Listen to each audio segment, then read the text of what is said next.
Gəlin 2025 qəbul sualına baxaq. Python dilində yazılmış proqramın icrasının zamanı klaviaturadan 45 ədədi daxil edilərsə, proqramın nəticəsini müəyyən edin. Burada deməli bizə K-ya 45 ədədi daxil edilibdir. i1'dir. Burada F1 kiçikdir 2 45-dən. Biz F1 ilə yuxarıya müraciət edəcəyik. Bu zaman F1 ilə müraciət edəndə P olacaqdır. 1 vurulsun 1 vurulsun 1, yəni 1. P bərabər olacaq 1-ə.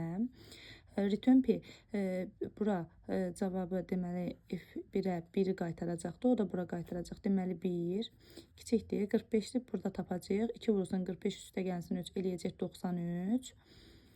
Daha sonra return Q bura cavabı qaytaracaq. O da bura qaytaracaqdır. Olacaq 1 kiçikdir 93. Hə. Hə dediyimizə görə aşağı düşəcəyik. i-nin də başlanğıc qiyməti 1-dir. 1-in üzərində də 1 gələndə olacaq 2. Yenidən biz 2 ilə yuxarı qalxacağıq. Biz 45-i bilirik artıq neçədir? 93-dür. Ona görə 2 ilə F2 ilə burada baxacağıq. P-ni tapacağıq. 2-nin 3 dəfə öz-özünə vuranda 8. P olacaq 8. 8 qiymətini qaytaracaqdır. 8 kiçikdir 93-dən deyəcəm hə. i olacaqdır 3.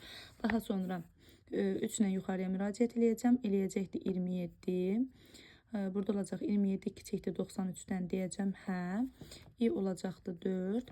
Daha sonra olacaqdır yuxarıda 64. 4-ü vuranda 3 dəfə öz-özünə 64 cavabını qaytaracaq. Burada olacaq 64 kiçikdir 93-dən deyəcəm hə. Daha sonra i olacaqdır 5. 5 ilə yuxarı müraciət edəcəyik. Olacaqdır 125. 125 kiçikdir 93-dən deyəcəm yox. Bu 125 qiymətin i-nin hansı qiymətində aldı? i-nin 5 qiymətində aldı. Ona görə cavab olur Y variantı.